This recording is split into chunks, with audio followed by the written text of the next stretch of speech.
Live 24/7. This is AGT Live 24/7.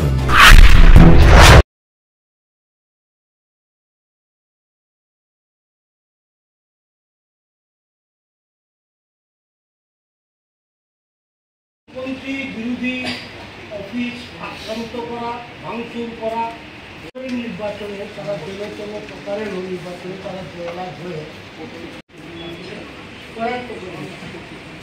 এ সত্ত্বেও ধর্মনগরে আমাদের party office আক্রান্ত হয়েছে। এটা নিয়ে এবার 10 বার হলো। এ পর্যন্ত 2018 পর ধর্মনগর পার্টি অফিস 10 বার আক্রান্ত হয়েছে। এর আগেও বেশ কয়েকবার ভাঙচুর করেছে। একবার একটা পিকেট দেওয়া হয়েছিল, পার্টি অফিসে একটা ফিক্সড পিকেট ছিল, এই পিকেটটা উজ্জ্ব করে নিয়ে গেছেন। পরে দেখা গেল এই পার্টি অফিসটা সেদিন আক্রান্ত হলো। জেরক্স মেশিন, কম্পিউটার, ফার্নিচার, এমনকি কমোড পর্যন্ত যা ছিল, টয়লেটের জিনিসপত্র যা ছিল সব কিছু ভাঙচুর করেছে। সেখানে আমাদের পার্টির নেতৃত্ব 5 জন, বিভাগীয় সম্পাদক সহ 5 জন সাংঘাতিকভাবে প্রহৃত হয়েছেন এবং 2 জনকে আমাদের জিজ্ঞাসাবাদে চিকিৎসা করাতে হয়েছে।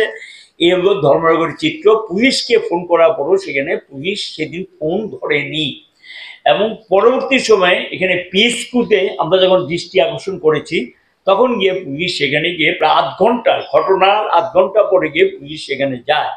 ধর্মনগর থানা থেকে কত হবে, 1/2 কিলোমিটার ডিস্টেন্স হবে আমাদের পার্টি অফিস ধর্মনগর থানা থেকে, কিন্তু সেখানে গিয়ে কোনো ব্যবস্থা সেখানে নিলেন না। আমাদের বিভাগীয় সম্পাদক রতন রায়, নিরঞ্জন দেবনাথ, হরকুমার নাথ, বেশ কয়েকজন ইনজুর্ড হয়েছে। 3 জন একটু বেশি ইনজুর্ড হয়েছে। 3 জনের নাম আমি আপনাদের সামনে তুললাম এবং এই ঘটনাটা বেলা 12:30 নাগাদ সেখানে সংঘটিত হয়েছে। একই তারিখে কাজ খাদ্যের দাবিতে ডুকলি ব্লকে একটা ডেপুটেশন ছিল। আমাদের যারা সমর্থক দরদি ডুকলি ব্লকে ডেপুটেশনটা দিয়ে তারা ডুকলি আমাদের যেটাকে আমরা মহকুমা হিসেবে আমরা এটাকে এই কারণে মহকুমা, এটা সরকারি মহকুমা না, পার্টিগতভাবে আমরা এটাকে মহকুমা ডুকলি ব্লকটা নিয়ে এবং মিউনিসিপ্যালিটি এলাকার কাটাখালের দক্ষিণাংশ দিয়ে যেটা, এটা ডুকলির যে পার্টি অফিসটা এটাকে আমরা বিভাগীয় দপ্তর হিসেবে ব্যবহার করি। এই দপ্তরটাও সেই দিন বেলা 1টা নাগাদ সেখানে পার্টি অফিসে ঢুকে গাড়ি ভাঙচুর করেন, জিনিসপত্র ভাঙচুর করেন এবং ইটপাটকেল থ্রো করেন। থানা থেকে এটা ডিস্টেন্স হবে বড়জোর 150 থেকে 200 মিটার। থানাতে টেলিফোন করার পরও সেখানে অনেক দেরিতে এসছেন, আসার পর তার দুর্বৃত্তরা সেখান থেকে চলে যায় এবং এই পার্টি অফিসটাও এটা নিয়ে পাক্কা 10 বার হয়েছে। এর আগে কয়েকবার আগুন দিয়েছেন, ভাঙচুর করেছে, আমরা ঠিকঠাক করেছি, আবার পার্টি অফিস খোলা হয়েছে। এটা নিয়ে এবার 10 বার হলো এই পার্টি অফিসটাকে ভাঙচুর করলেন এবং সমস্ত ক্ষেত্রে এফআইআর করা হয়েছে। কোনো আসামি গ্রেপ্তারে কোনো খবর নেই। শান্তির বাজারে একটা, আপনারা জানেন এখানে আমাদের পার্টি অফিসে খুলতে দেয় না, নিয়মিত আমাদেরকে কাজকর্ম করতে দেয় না। এটা তাদের মধ্যে বিজেপি দুটো গ্রুপ বা বিজেপির হয়তো নিজেদের মধ্যে তাদের কি নিয়ে জানি, তাদের মধ্যে একটা ওই ফেসবুকে কি সমস্ত মেসেজ টেসেজ নিয়ে বিতর্ক টিতর্ক হয়েছে, সেটা তাদের ব্যাপার, কি লেনদেন সংক্রান্ত ব্যাপার কি ব্যাপার, এটার সঙ্গে আমাদের কোনো সম্পর্কই নেই।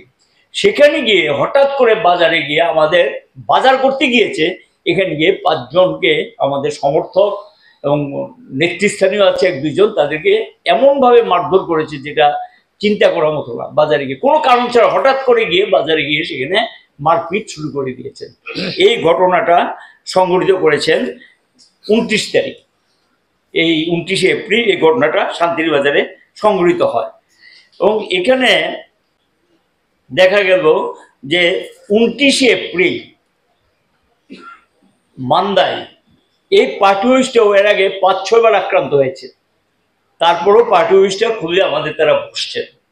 মান্দাই পার্টি অফিসটা, মান্দাই পার্টি অফিসে গিয়ে সেখানে খুব অর্গানাইজড হয়েছে এবং এই পার্টি অফিসটা আমাদের কাছে খবর হলো স্থানীয় নির্বাচিত যারা আছেন ওই এলাকাতে, তারা মন্ত্রী সহ বিধায়িকা, তারা নানাভাবে তাদের কর্মীদেরকে বলতে শুরু করেছেন এই পার্টি অফিসটা খোলা থাকে কি করে, এটা তো খোলা থাকার কথা না। এই ধরনের উস্কানিমূলক কিছু কথাবার্তা বলেছেন যেগুলো আমাদের কানে এসছে এবং তাদের দলের কর্মীরা এসে আমাদেরকে বলেছে যে এই ধরনের উস্কানি দিচ্ছে।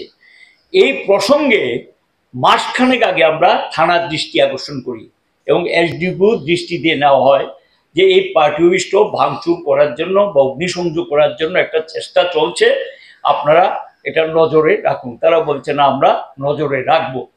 আপনারা জানেন যে মান্দাই পার্টি অফিসে যারা মান্দাই গিয়েছেন, এটা একেবারে থানার সামনে, সেন্টি পোস্ট থেকে পার্টি অফিসটা দেখা যায় থানার সামনে। এখানে সঙ্গে একটা ব্যাংকও আছে। এটা পাহারার জন্য কিন্তু সবসময় পুলিশ থাকে, দিয়ে নাই এই ব্যাংকটাকে ভাড়া দেওয়ার জন্য। এটা পার্টি অফিসের সঙ্গে বিল্ডিং এর সঙ্গে।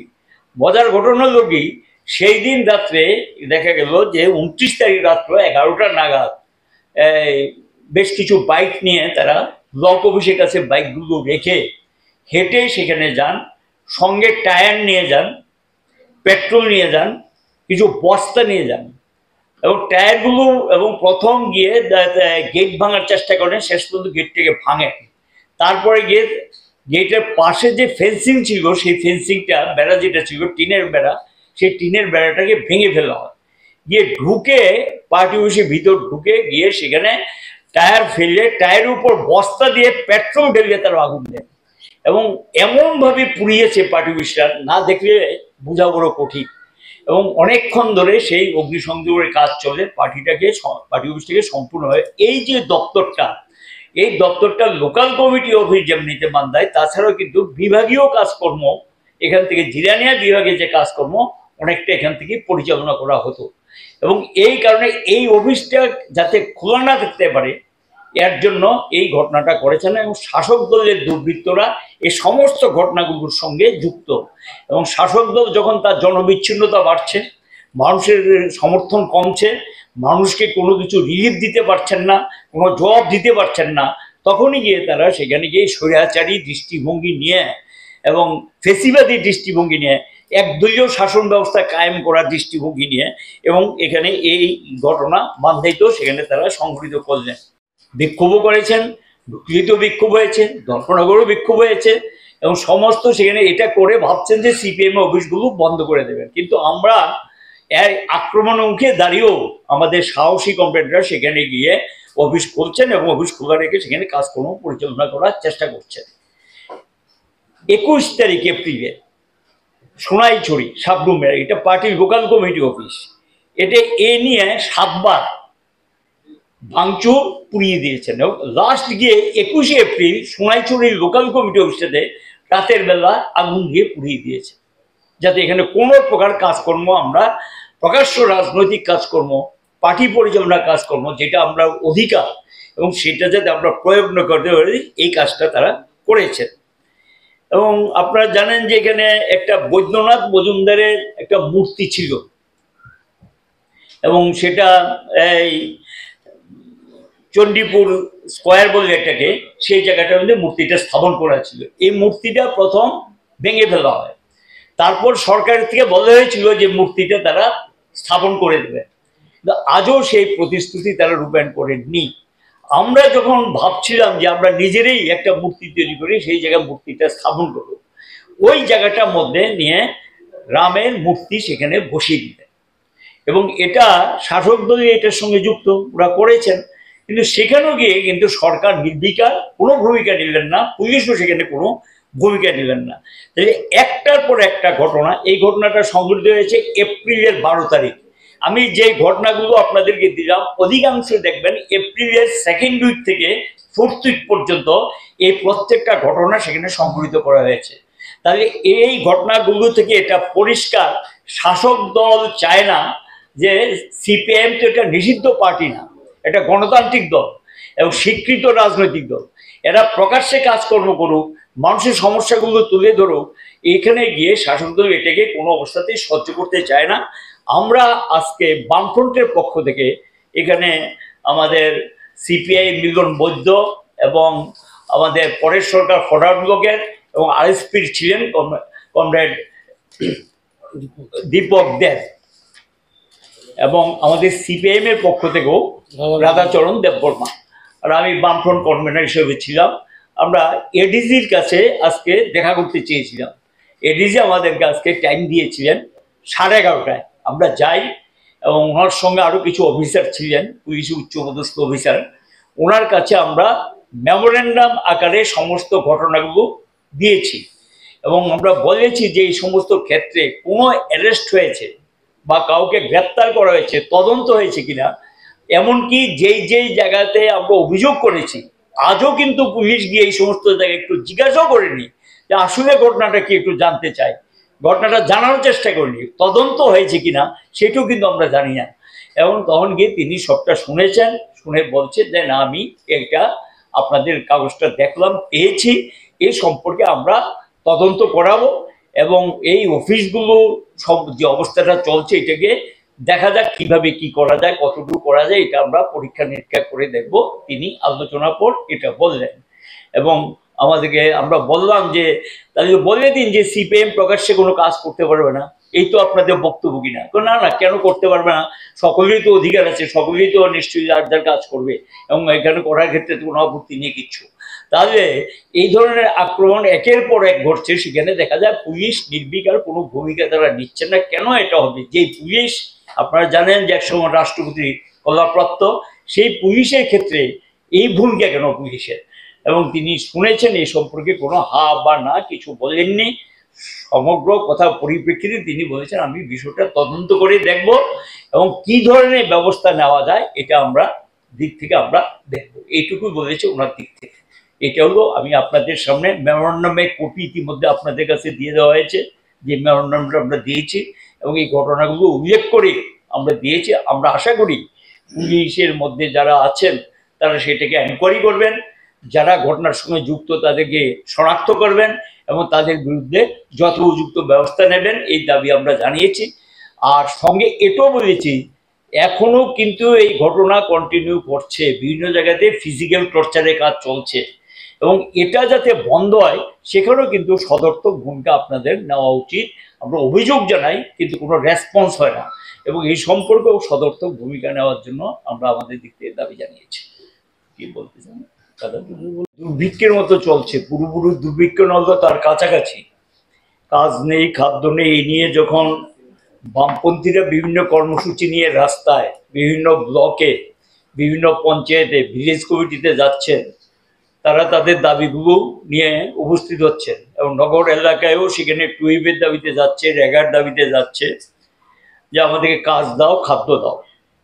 এবং সবচেয়ে ভয়ঙ্কর যে ঘটনাটা, এটা কখনো হয়নি উৎসবের আগে কাজ করিয়ে পয়সা দেওয়া হয়নি। এখনো অধিকাংশ ব্লকে সেই অর্থ তারা পায়নি। এই দাবিতে আমাদের কর্মসূচি নিয়েছিল, সেই কর্মসূচি নিয়ে আমরা রাজ্যের সর্বত্র রাস্তায় নেমেছি এবং মানুষও রাস্তায় নেমেছে এবং সংগঠিতভাবে আমরা যেমন নেমেছি, যারা এটা দাবিদার, যারা কাজ করেছেন টাকা পায়নি, তারাও সেখানে গিয়ে কোথাও ব্লকে তালা দিয়েছেন, কোথাও পঞ্চায়েতে তালা দিয়েছেন, কোথাও ভিলেজ কমিটিতে তালা দিয়েছেন এই দাবিতে। এবং এই লড়াইটা যখন চলছে, এটাকে আটকানোর জন্য একটা চেষ্টা তাদের দিক থেকে লক্ষ্য করা যাচ্ছে এবং সেখানে দেখা যাচ্ছে যে প্রকৃত শ্রমিকরা না অথচ কাজ করেননি কিন্তু তারা কিন্তু মজুরিটা পেয়ে যাচ্ছে।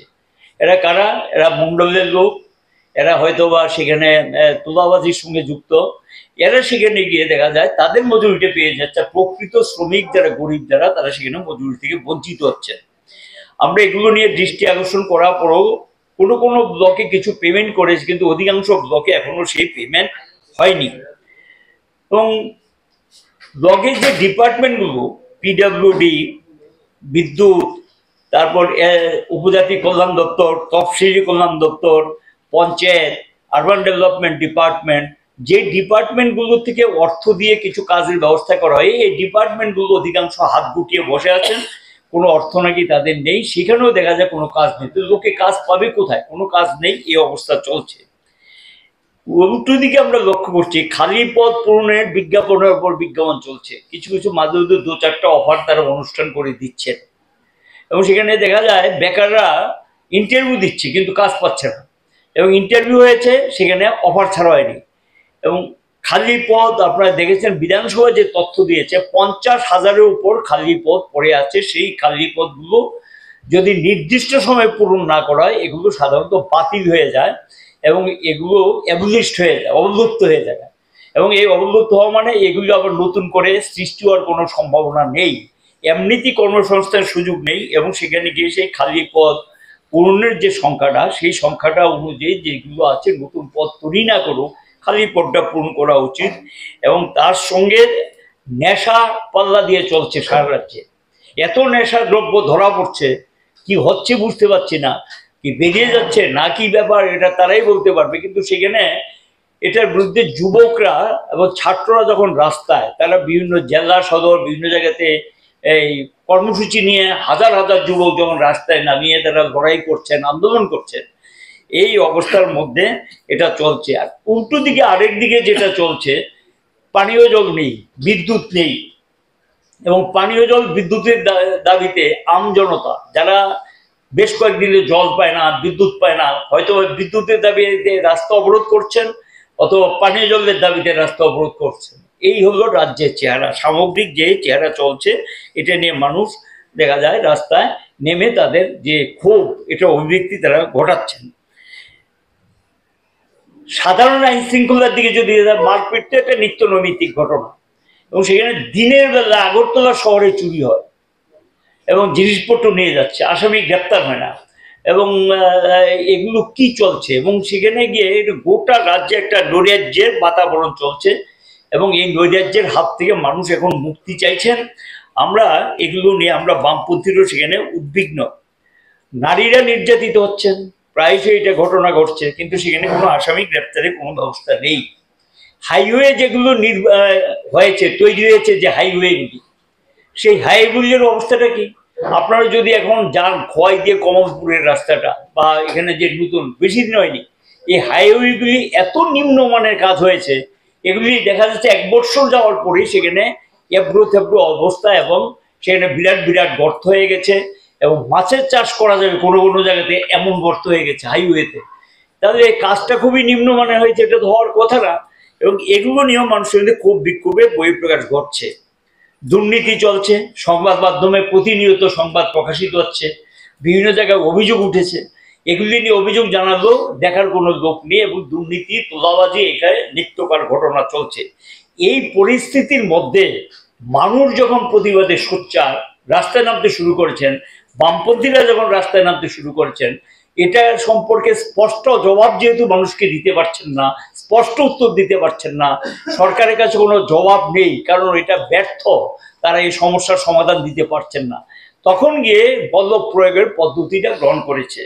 আপনারা জানেন যে আমাদের রাজ্যে অনেকগুলো পার্টি অফিস এখনো আমরা খুলতে পারিনি, এবং অনেক পার্টি অফিস ভাঙচুর করেছে, ভেঙে দিয়েছে।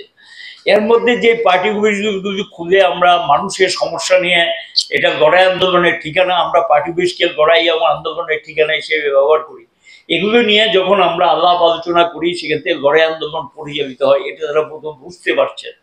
এই কারণে আগে ভেঙে দিয়েছেন, এখন যেগুলো চালু আছে সেগুলো দেখা যায় পর্যায়ক্রমে সেখানে আক্রমণ